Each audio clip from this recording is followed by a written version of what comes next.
സ്വാതന്ത്ര്യ ദിനത്തിൽ ഇന്ത്യയിൽ വന്ദേമാതരം പാടാതിരുന്നത് ഏത് സംസ്ഥാനത്താണ്? വന്ദേമാതരം പാടാതിരുന്നത് കേരളത്തിലാണ്. അതേസമയത്ത് സ്വാഭാവികമായും വിവാദമുണ്ടാകാവുന്ന ഒരു സംസ്ഥാനമായിരുന്നു ജമ്മു കാശ്മീർ.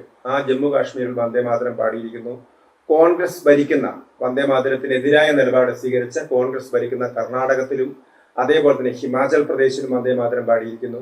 അപ്പം കോൺഗ്രസിന്റെ ദേശീയ ആസ്ഥാനത്ത് AICC ഹെഡ്ക്വാർട്ടേഴ്സിൽ നടന്ന ചടങ്ങിൽ വന്ദേമാതരം മുഴുവനായി പാടിയിരിക്കുന്നു. അതിനിടയിൽ അതിനെതിരെ തടസ്സവാദവുമായി സോണിയാഗാന്ധിയും മല്ലികാർജുൻ ഖാർഗെയും ഒക്കെ രംഗത്ത് വന്നെങ്കിലും അവർ മുഴുവൻ വന്ദേമാതരം പാടുകയായിരുന്നു ചെയ്തിരുന്നത്. അപ്പൊ എന്തുകൊണ്ടാണ് വന്ദേമാതരത്തെ ഇപ്പോഴും കോൺഗ്രസ്സുകാർ എതിർക്കുന്നത്, കേരളത്തിലെ കോൺഗ്രസ്സുകാർ എതിർക്കുന്നത്? കാരണം അവർക്ക് മുസ്ലിം ലീഗിനെ ഭയമാണ് എന്നുള്ളതാണ്. അപ്പൊ മുസ്ലിം ലീഗിനെ ഭയന്നാണ് കേരളത്തിലെ കോൺഗ്രസ് വന്ദേമാതരം പാടാത്തത്. ഇപ്പോൾ ഇടതുപക്ഷവും അവർക്ക് കൂടെ കൂടിയിരിക്കുന്നു എന്നുള്ളതൊരു മറ്റൊരു കാര്യം. ചരിത്രം എടുത്തു നോക്കിയാൽ നമുക്കറിയാം, കോൺഗ്രസ് ആണ് വന്ദേമാതരത്തിന്റെ പ്രയോക്താക്കളായിട്ട് വന്നിരുന്നത്. പലപ്പോഴും സൂചിപ്പിച്ചതാണ് 1896 മുതൽ കോൺഗ്രസിന്റെ സമ്മേളനങ്ങൾ വന്ദേമാതരം പാടുന്നതാണ്. പിന്നീട് 1937 വരെ പാടി. പാകിസ്ഥാൻ വാദം ഉയർന്ന സമയത്താണ് അവരെ ഒന്ന് തണുപ്പിക്കാൻ വേണ്ടിയാണ് വന്ദേമാതരത്തിൽ നിന്നുള്ള അവസാനത്തെ സ്റ്റാൻസുകൾ ഒഴിവാക്കിയിട്ട് ആദ്യത്തെ 2 സ്റ്റാൻസുകളിലേക്ക് മാത്രം വന്ദേമാതരം മാറ്റി നിർത്തിയത്. വന്ദേമാതരത്തിന്റെ ചരിത്രം തന്നെ ഇന്ത്യയുടെ സ്വാതന്ത്ര്യ സമരവുമായി ബന്ധപ്പെട്ട ചരിത്രമാണ്. നമുക്കറിയാം, 1909 മദൻലാൽ ദിഗ്രയെ തൂക്കിക്കൊല്ലുന്ന സമയത്ത് അദ്ദേഹം വന്ദേമാതരം ചൊല്ലിയാണ് മരിച്ചത്. അതേപോലെ തന്നെ ബെർലിൻ, അവിടെ വന്ദേമാതരം ഉയർത്തിയിരുന്നു 1907. അതായത് നമുക്ക് സ്വാതന്ത്ര്യം കിട്ടുന്നതിന് മുമ്പ് തന്നെ ബെർലിനിൽ സ്വാതന്ത്ര്യത്തിന്റെ ഭാഗമായിട്ട് അവർ വന്ദേമാതരം ഉയർത്തിയിരുന്നു. ലാഹോറിൽ വന്ദേമാതരം പാടിയിരുന്നു. പാകിസ്ഥാനിലെ എല്ലാ സ്ഥലങ്ങളും വന്ദേമാതരം പാടിയിരുന്നു.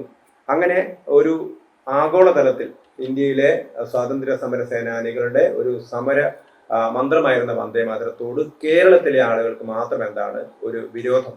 കാരണം കേരളത്തിൽ അവർ നേരത്തെ തന്നെ CPM-ന്റെ നേതാവ് പാലോളി മുഹമ്മദ് കുട്ടി പോലെയുള്ള ആളുകൾ ഈ അടുത്ത കാലത്തും സൂചിപ്പിച്ചതാണ്, കേരളത്തിലെ മുസ്ലിം ലീഗുകാർ അന്ന് ഞങ്ങൾക്ക് പാകിസ്ഥാൻ വേണമെന്ന് പറഞ്ഞതാണ്.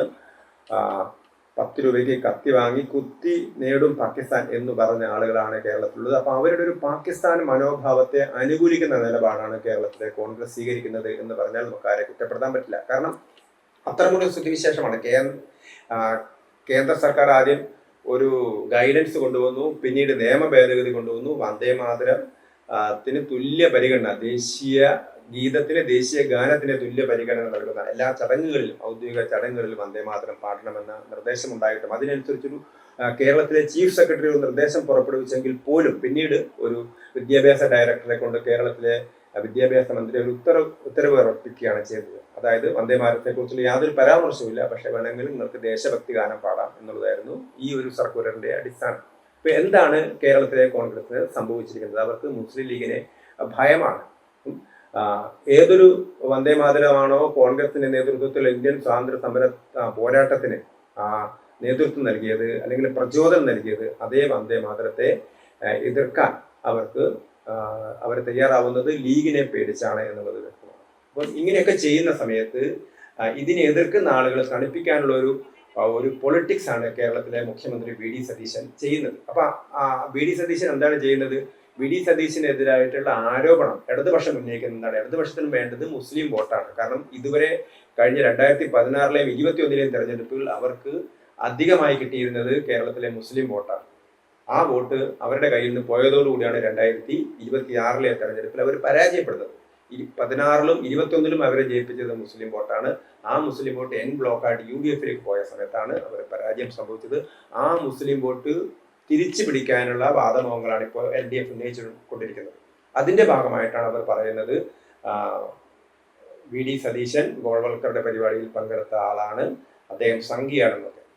അപ്പൊ അദ്ദേഹം എന്താ ചെയ്യുന്നത്? അദ്ദേഹം പൂർണ്ണമായിട്ടും ദേശീയ താല്പര്യത്തെ അവഗണിച്ചുകൊണ്ട് മറ്റെല്ലാ സംസ്ഥാനങ്ങളും വന്ദേമാതരം പാടുമ്പോൾ അത് വന്ദേമാതരം പാടാതിരിക്കുന്ന ഒരു നിലപാടാണ് സ്വീകരിച്ചിരിക്കുന്നത്. പക്ഷേ അത് ജനങ്ങൾ നഷ്ടപ്പെടാതിരിക്കാൻ വേണ്ടി അദ്ദേഹം എന്താണ് ചില നാടകങ്ങൾ കാണിക്കാൻ അദ്ദേഹം ചെയ്യുന്നത്. കാരണം മാതാ അമൃതാനന്ദമയിയെ പോയി കെട്ടിപ്പിടിക്കുന്നു, അവിടെ പോകുന്നു. അപ്പൊ ഞാൻ അങ്ങനെ ഈ ഒരു സങ്കുച ചിന്താഗതിക്കാരനല്ല എന്ന് മറ്റുള്ള ആളുകളെ ഇടയിൽ ബോധ്യപ്പെടുത്താൻ പോവാണ്. അതേപോലെ തന്നെ അദ്ദേഹം എന്ത് ചെയ്യുന്നു? വാവുബലി, ആ വാവുബലിക്ക് ഒരു ഭക്തൻ എന്ന നിലയിൽ വാവുബലിക്ക് അദ്ദേഹം ബലിയിടുന്നതിന്റെ വലിയ പ്രാധാന്യത്തോടു കൂടി അദ്ദേഹത്തിൻ്റെ മാധ്യമങ്ങൾ PR വർക്ക് കൊണ്ട് അത് പോപ്പുലറൈസ് ചെയ്യുകയാണ് ചെയ്യുന്നത്. എന്തിനു വേണ്ടിയിട്ടാണ്? അതായത് ഇപ്പുറത്ത് നടത്തുന്ന മുസ്ലിം ലീഗിന്റെ താല്പര്യം വഴങ്ങിക്കൊണ്ട് അദ്ദേഹം നടത്തുന്ന ദേശവിരുദ്ധ പ്രവർത്തനത്തിന് അതിന്റെ ഒരു ഇമ്പാക്ട് കുറയ്ക്കാൻ വേണ്ടിയിട്ടാണ് അദ്ദേഹം ഇപ്പുറത്ത് താനൊരു ഭക്തനാണെന്നും ഒക്കെ ഉള്ളൊരു ശ്രമമാണ് നടത്തുന്നത്. അത് ഏതായാലും അദ്ദേഹത്തിന്റെ വ്യക്തിപരമായ കാര്യമാണ്. അദ്ദേഹത്തിന് അമ്പലത്തിൽ പോവോ പോവാതിരിക്കുകയോ ചെയ്യാം, പള്ളിയിൽ പോവോ പോവാതിരിക്കുകയോ ചെയ്യാം, ബലിയിടാതിരിക്കുകയോ ഒക്കെ ചെയ്യാം. അത് അദ്ദേഹത്തിന്റെ വ്യക്തിപരമായ കാര്യമാണ്. പക്ഷേ നമ്മുടെ രാജ്യത്തിന്റെ താല്പര്യം ബലികഴിക്കുന്ന രീതിയിലുള്ള ഒരു നിലപാട് അദ്ദേഹം സ്വീകരിക്കാൻ പാടില്ല. കാരണം എന്തിനു വേണ്ടിയാണ് വന്ദേമാതരത്തെ തങ്ങൾ എതിർക്കുന്നത് എന്ന് ഒരു കാരണവശാലും അവർക്ക് ന്യായീകരിക്കാൻ കഴിയില്ല. കാരണം അങ്ങനെയാണെങ്കിൽ ജനഗണമനയും അവർക്ക് തള്ളിപ്പറയേണ്ടി വരും. അപ്പോൾ ഒരു വിശ്വാസിയുടെ ഒരു യുക്തിവാദിക്ക് വേണമെങ്കിൽ പറയാം ജനഗണമന ഞാൻ പാടില്ല എന്ന് പറയാം. കാരണം ജനഗണമനയുടെ എന്താണ് ഏതോ ഒരു അതീശ ശക്തിയെ കുറിച്ചാണ് അവർ പറയുന്നത്. അത് പലരും ദൈവം, ഈശ്വരൻ എന്നൊക്കെ പറയുന്നു. അപ്പം അങ്ങനെയൊരു വിശ്വാസം വെച്ചിരിക്കുന്ന ഇല്ലാത്ത ഒരാൾ, ഒരു യുക്തിവാദിയായിട്ടുള്ള നിരീശ്വരവാദിയായിട്ടുള്ള ഒരാൾ ഞാൻ എന്നെ ജനഗണമന പാടില്ല എന്ന് പറഞ്ഞാൽ, അപ്പം ഇതൊക്കെ തങ്ങളുടെ വ്യക്തിപരമായ താല്പര്യങ്ങൾക്ക് വേണ്ടിയോ വിശ്വാസത്തിന്റെ പേരിലോ അല്ല, രാജ്യത്തിന്റെ ഒരു പ്രതീകമെന്ന നിലയ്ക്കാണ്, നമ്മുടെ സ്വാതന്ത്ര്യ സമരത്തിന്റെ പ്രതീകം എന്ന നിലക്കാണ്, ഈ രാജ്യത്തെ മുഴുവൻ ജനങ്ങളെയും ഒരുമിപ്പിക്കുന്ന പ്രതീകം എന്ന നിലക്കാണ് വന്ദേമാതരവും ജനഗണമനയൊക്കെ പാടുന്നത്. ജനഗണമന എന്നെ എഴുതിയ രവീന്ദ്രനാഥ ടാഗോറാണ് ആദ്യം വന്ദേമാതരം പാടിയത്. അപ്പോൾ ഇത് തമ്മിലൊന്ന് വൈരുദ്ധ്യം ഉണ്ടാക്കാൻ ശ്രമിക്കരുത്. അങ്ങനെ വന്ദേമാതരം പാടാൻ കോൺഗ്രസ് ശ്രമിക്കണം. അവരത് തടഞ്ഞ നടപടി ഇപ്പോൾ വലിയ പ്രതിഷേധം ഉളവാക്കിയിട്ടുണ്ട്. കാരണം കോൺഗ്രസ്സുകാർ തന്നെ വന്ദേമാതരത്തിന് അനുകൂലമാണ് എന്നുള്ളത് കൊണ്ടാണല്ലോ കോൺഗ്രസിന്റെ ആസ്ഥാനത്തെ വന്ദേമാതരം പാടുന്നത്.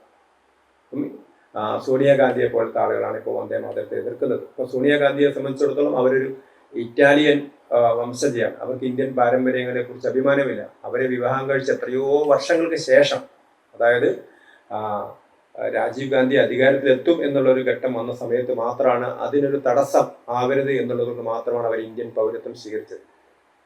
അവരെത്രയോ വർഷം മുമ്പ് ഇന്ത്യയിലേക്ക് വന്നതാണ്. പക്ഷെ അവർ ഇന്ത്യൻ പൗരത്വം സ്വീകരിക്കുന്നത് വർഷങ്ങൾക്ക് ശേഷമാണ്. അപ്പൊ അങ്ങനെയുള്ള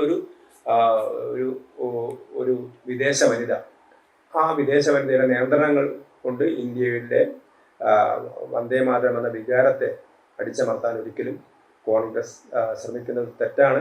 അതേസമയത്ത് ഇതൊക്കെ ചെയ്യുന്ന കേരളത്തിലെ കോൺഗ്രസ് നേതൃത്വം ബാഹുബലി ഇട്ടത് കൊണ്ടോ മാതാമൃതാനന്ദമയെ ഇട്ട് പോയത് കൊണ്ടോ ഒന്നും അവരുടെ ഈ ഒരു പൊള്ളത്തരം ജനങ്ങൾ തിരിച്ചറിയില്ല എന്ന് അവർ ധരിക്കരുത്. ജനങ്ങൾക്കെല്ലാം മനസ്സിലാവുന്നു.